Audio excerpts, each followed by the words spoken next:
They gave the barren alien princess to a human as a joke, but she came back as a mother in the distant reaches of a far-flung galaxy. The world of Zorlok was a place of immense power and deep-rooted traditions. It was an empire governed by strict laws, and those in power ruled not with kindness but with fear. The Zorlok Empire had long been known for its military might, technological advancements, and its unwavering commitment to maintaining an iron grip over every planet under its control. But even in such a powerful empire, there were cracks, small ones, hidden beneath the surface, but cracks nonetheless. Allura, the Princess of Zorlok, was one such crack. Despite her royal bloodline, she had long been considered a disappointment to the ruling council. The royal family, who prided themselves on their legacy and their ability to ensure the continuation of their bloodline, saw Allura as a failure. She was deemed barren, unable to bear children, something considered unforgivable in a dynasty that placed so much importance on heirs. And so, despite her title, Allura was treated with a certain level of mockery and pity. The council had tried to hide her away, hoping that her presence would not embarrass them further.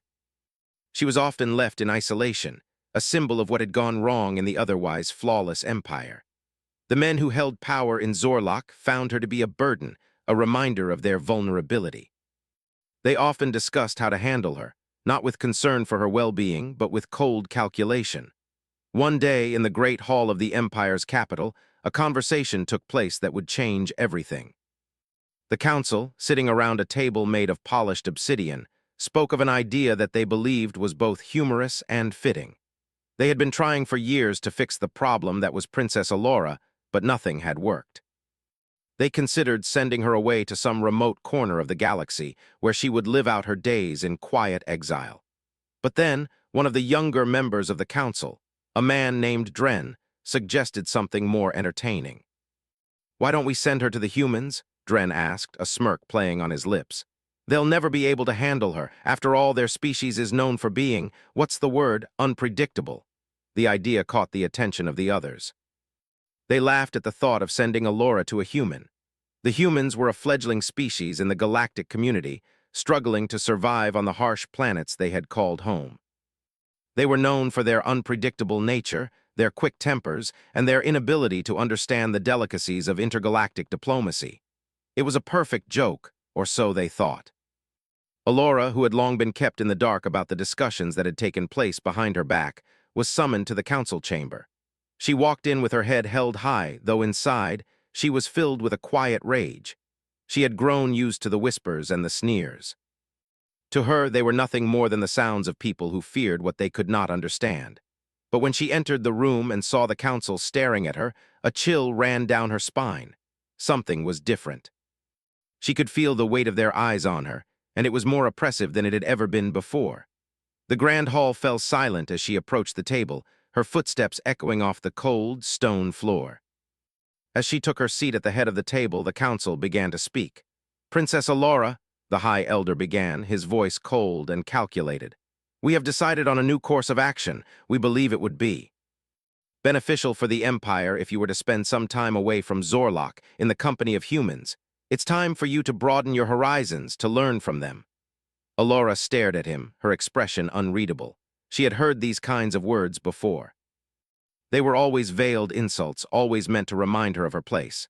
But this time there was something different in the way they spoke. It was a challenge, a dare, and she knew it. They were mocking her. The thought of being sent to a human seemed absurd, yet in the twisted logic of the Empire, it made sense. They thought that a human, a species with no understanding of royal customs, would be incapable of dealing with her. She was supposed to be their greatest failure, their greatest embarrassment, and they were eager to get rid of her, at least for a while. "Why the humans?" she asked, her voice barely above a whisper, but her eyes were sharp and defiant. "Because," the High Elder continued, his voice dripping with condescension, "humans are simple creatures. They have no grandiose traditions or expectations. It will be educational for you, Princess. You will learn what it means to be powerless. And perhaps you will see the value in the traditions we have worked so hard to uphold." Allura could feel her chest tighten with anger, but she didn't let it show. Instead, she looked around the room at the council members, all of them watching her with amusement. They thought they had won. They thought they had found the perfect punishment for her. She was about to be sent away to some distant world, to be left at the mercy of a species they considered beneath them. But what they didn't realize was that the thought of being away from the Empire, away from the stifling expectations and the constant mockery, wasn't as terrifying to her as they imagined. It was, in fact, a form of freedom. She had spent her life in the shadow of their judgment, and now they were giving her a chance to escape. Still, she had to play her part. She had to let them believe they were in control. She stood up, her regal posture unwavering, and spoke with a calmness that surprised even her. "If you believe this is what's best for me," she said, "then I shall go. I will learn from the humans, as you say. But know this, I will not be their prisoner, nor will I be a joke." The council seemed satisfied with her response. They had no idea that in sending her to the humans, they were setting in motion something they could never have predicted. For Alora, this was no punishment. This was an opportunity. An opportunity to escape the walls that had confined her for so long, and to find something she had long thought lost, her own purpose. And so, the plan was set into motion. Alora would be sent to the humans, the Empire's greatest joke. But what they didn't know was that this human, this so-called entertainer, would be the one to challenge her in ways they could never have imagined. When the transport ship arrived on Earth, Alora stood at the edge of the docking platform, her eyes scanning the unfamiliar terrain. The world she had been sent to was nothing like the opulent cities and pristine landscapes of Zorlok. Earth was wild, chaotic, even. The sky was cloudy and the air felt dense with moisture. There were no towering spires or perfect, symmetrical buildings. Instead, the land stretched endlessly, full of rough landscapes, forests, and bodies of water. It was a far cry from the controlled beauty of her home. She felt out of place, and yet there was a strange comfort in the rawness of it all. The Empire had spent years building her up to be a princess of perfection, but there was nothing perfect about this world. It made her feel, for the first time in her life, like she might not be so out of place after all. Alora's new home was a small, quiet settlement on the outskirts of a human city. The building she was to stay in was simple, even crude by royal standards. The walls were made of basic materials, wood and stone, and there was no grand architecture to admire. She could hear the faint hum of machines in the distance, the sound of human activity, but there were no grand ceremonies or hushed whispers. Here, she was simply another being, existing in a world that had no interest in her royal blood. Lucas, the man who was to take care of her, was waiting for her inside. He was what Alora had expected. The council had described him as a mere diplomat, a tool to entertain and distract her. Yet, when she first laid eyes on him, there was something different about him. He was tall, with dark hair that fell messily over his forehead, and his eyes were a striking shade of blue, sharp and focused. He wasn't dressed in the formality she had expected from someone who would be in charge of her. He wore simple clothes, a shirt and pants that had clearly seen better days. The moment their eyes met, she felt a strange pull. He wasn't intimidated by her presence. In fact, he barely seemed to notice her at all, which was a far cry from the sycophantic reverence she had grown used to back on Zorlok. Most people would have bowed to her, offered her obeisances, and tried to win her favor. But Lucas just stood there, a slight smile on his face as he offered her a firm handshake. "Princess Alora," he said, his voice calm and neutral, "welcome to Earth." For a moment she was taken aback. No titles, no fanfare, no expectation. She wasn't sure how to react.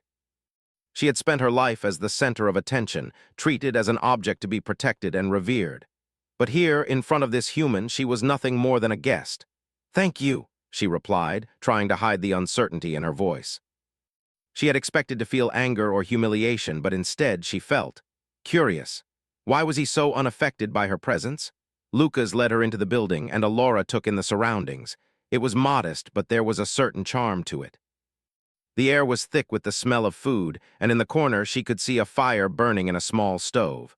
The warmth was comforting, something she hadn't experienced in years. Back home, everything was cold, calculated, and distant. Here, the simplicity of the environment, the very roughness of it, somehow made her feel more human.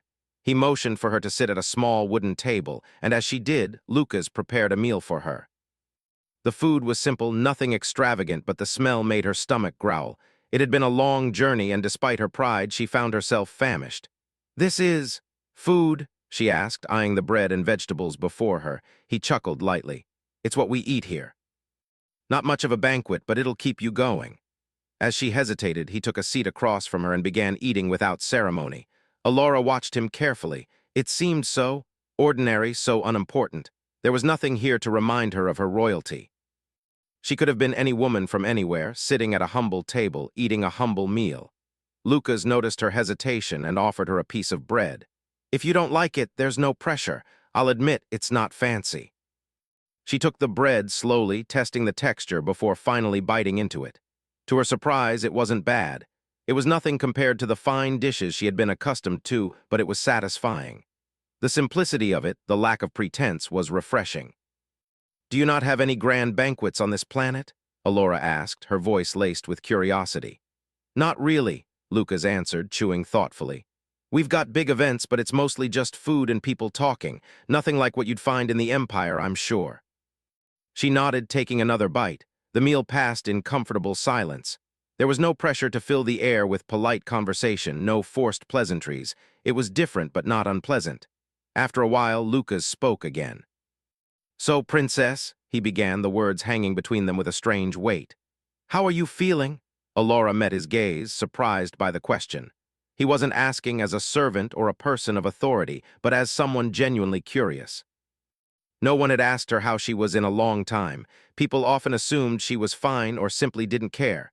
But Lucas was different. He seemed to be waiting for an answer, one that was honest. "I don't know," she admitted, her voice quieter now. "I never thought I'd be here like this. I've always been told what to do, who to be. Now I'm just here, and it's strange. I don't know what I'm supposed to do." Lucas nodded, understanding more than she expected. "It's tough when people tell you who you are all the time, but you know you don't have to figure it all out right away. It's okay to just be," Alora frowned. "But I was trained to lead, to be perfect. That's all I've ever known. It's hard to imagine that being enough." "You'll figure it out," he said simply, shrugging. "I've never been much for grand plans, but if you need to talk about anything, I'm here." She stared at him, realizing just how different he was from everyone she had known. She had spent her life surrounded by people who only saw her for her title, for what she could give them. But Lucas didn't see a princess. He just saw a person. The days that followed were filled with little moments like these. Lucas wasn't particularly extraordinary. He was just human, like so many others she had come across. But there was something about him that made her start to question everything she had been told about humans and about herself. At night, she would stand by the window, gazing out at the unfamiliar landscape. She could see the stars beyond the horizon, distant and cold. She had always felt that she was the one who was supposed to control the future, to shape the world around her. But here in this strange new world, she was powerless. It was both humbling and terrifying. And yet part of her felt free. Lucas, for all his simplicity, had become her anchor. She found herself looking forward to their conversations, to the small moments of normalcy that they shared. In the quiet of the night, she began to wonder if this was what she had been missing all along. Not power, not legacy, but connection. The days grew longer as Alora settled into life on Earth, and with each passing moment, she found herself growing more accustomed to the unpredictable rhythms of this strange world. It was a life she had never imagined for herself, a life without the rigid rules and expectations of Zorlok. Earth, with its noisy cities, towering mountains, and vast oceans, was far from the sterile perfection she had known.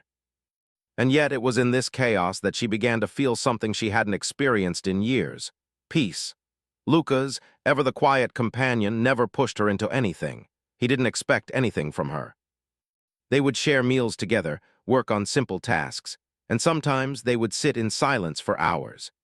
It was the first time in Alora's life that she didn't feel the weight of expectation pressing down on her every moment.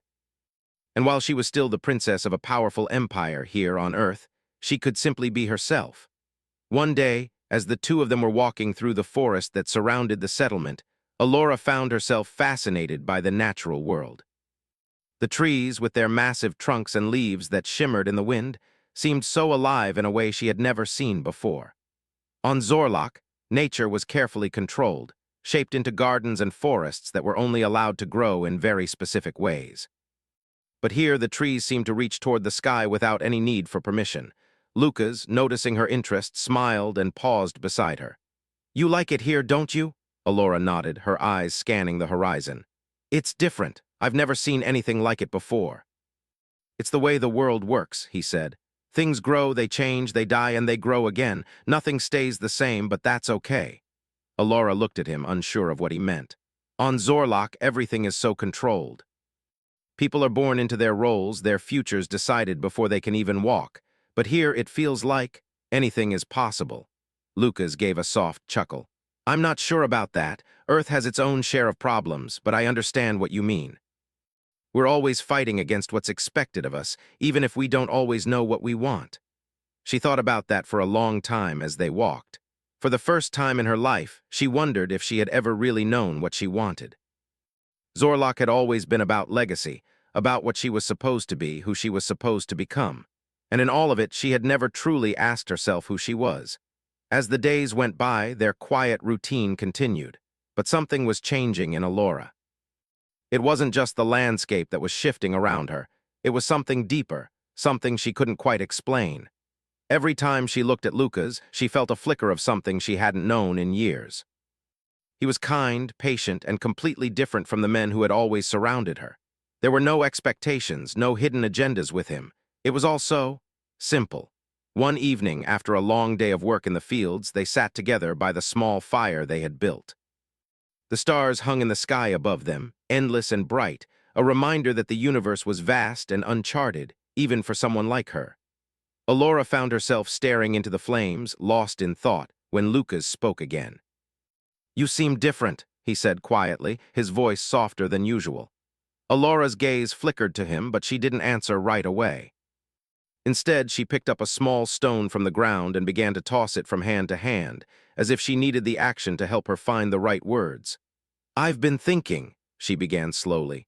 Back on Zorlok, I never had time to think about what I wanted. I was always told what to do, how to act, and now here I don't know, I'm just trying to figure it out. Lucas nodded as if he understood completely. It's okay to not have all the answers. Life isn't about knowing everything, it's about learning, even when you don't have all the pieces yet. She nodded, feeling a strange sense of relief in his words. For the first time in a long while, she allowed herself to just breathe, to let go of the pressure she had carried for so many years. There was no empire hanging over her, no council members who judged her every move. Here in this small corner of the world, she was free to be something else, something that had nothing to do with royalty. The evening passed quietly, with no grand speeches or expectations. It was simply the two of them, sitting beside the fire, talking about nothing and everything all at once. Alora found herself laughing at one of Lucas's jokes, a laugh that surprised her, because she hadn't realized how long it had been since she'd truly laughed. The next day, everything changed. Alora was in the small garden near their home when she heard a sound behind her, a voice that was unfamiliar, but one that carried with it a sense of authority. Princess Alora, the voice called, sharp and demanding. Alora turned around, her heart sinking in her chest.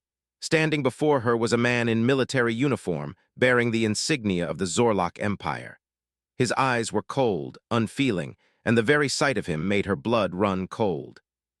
Behind him were two other soldiers, their presence imposing and silent.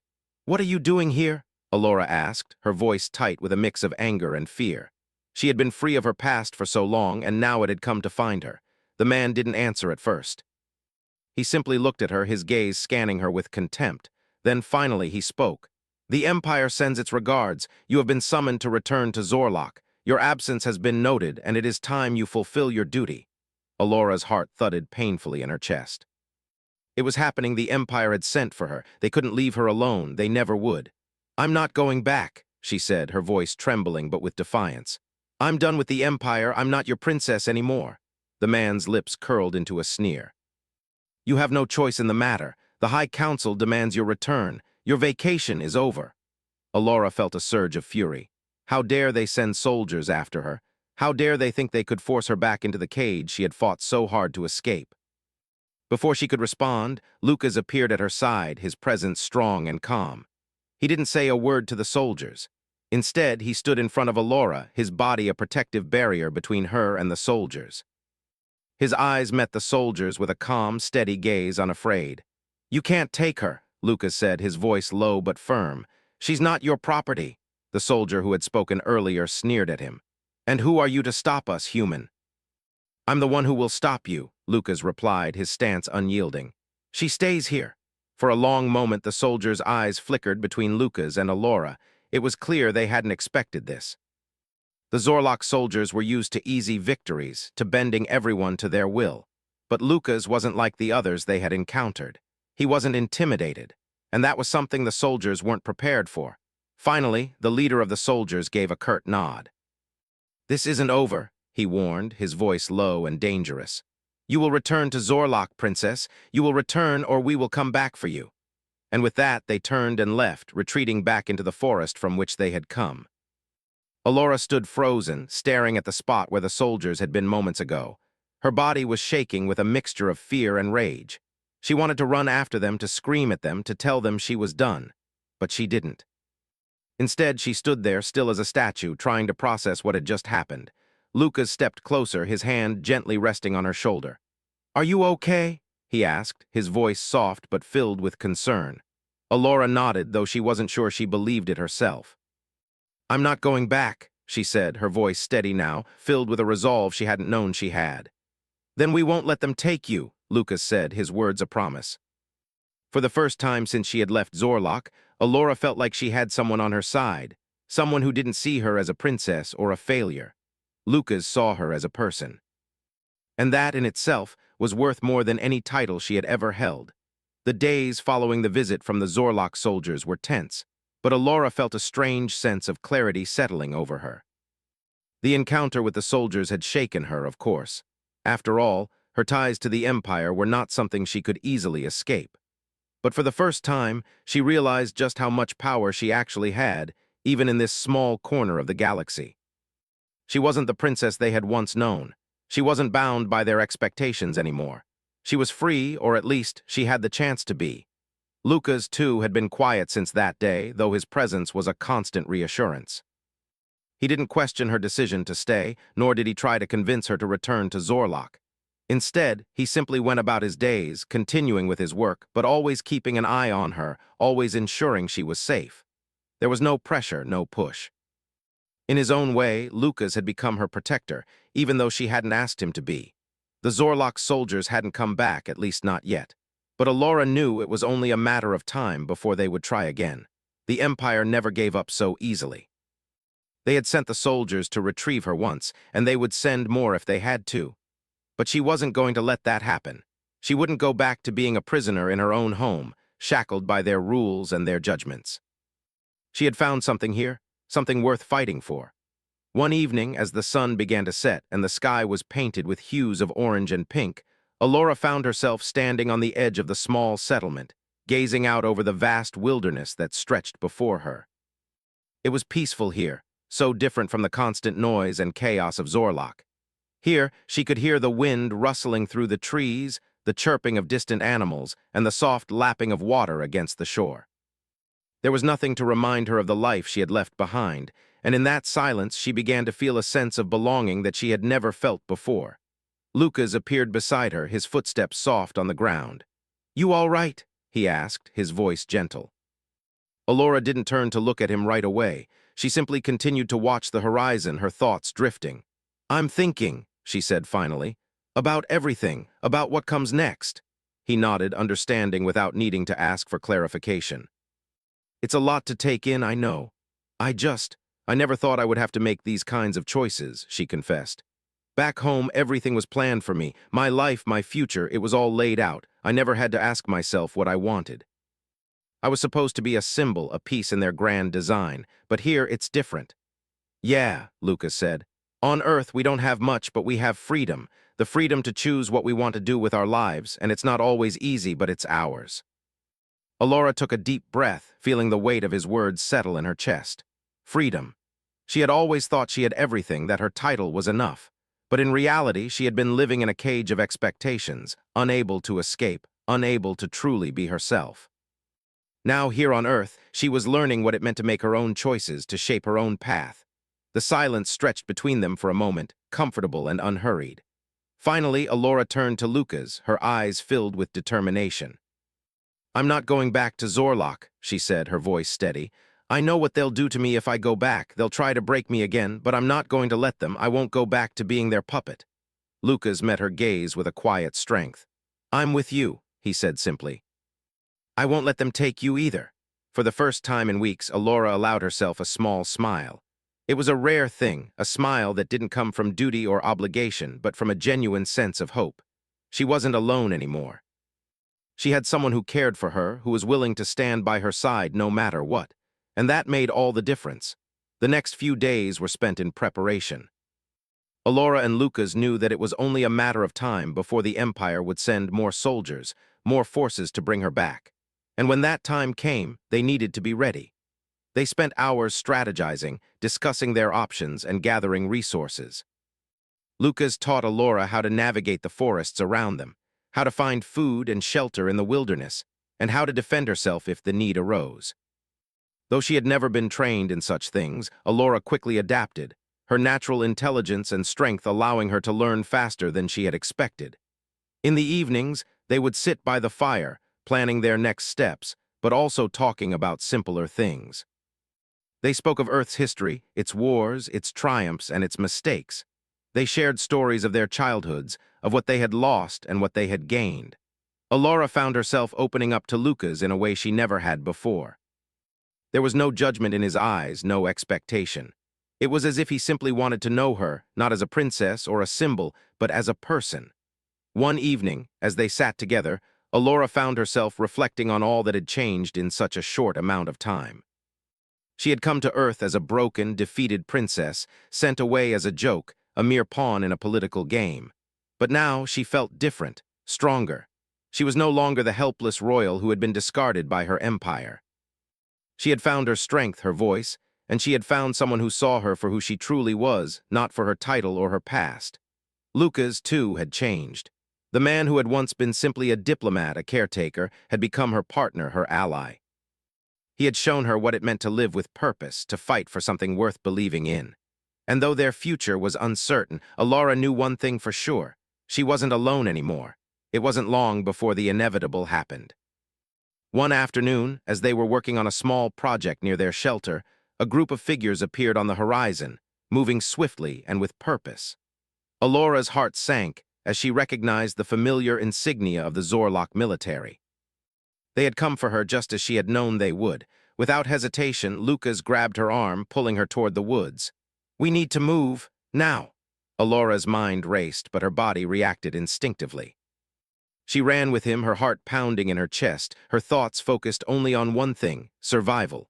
They couldn't afford to be caught. Not now, not when they had come so far. The soldiers followed them, but they weren't prepared for the environment.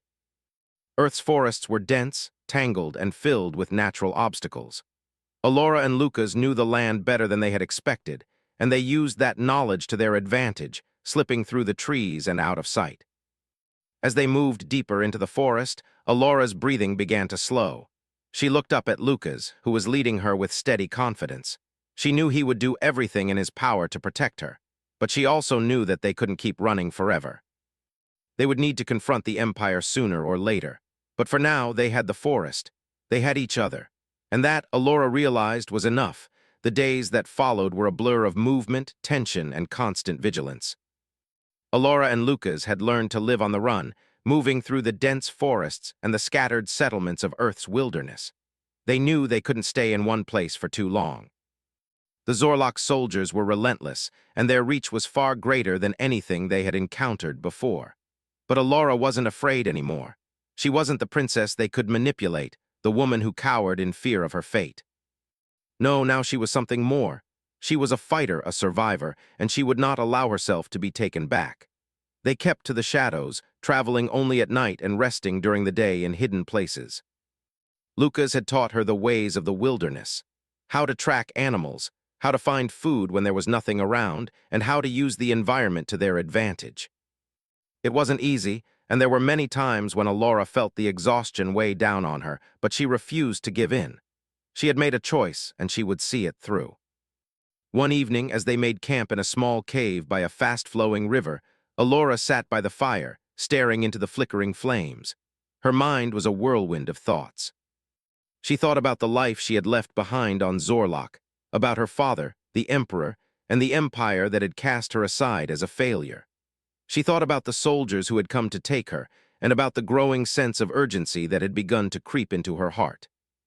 They were getting closer, and she knew they would never stop until they had her. But she couldn't go back.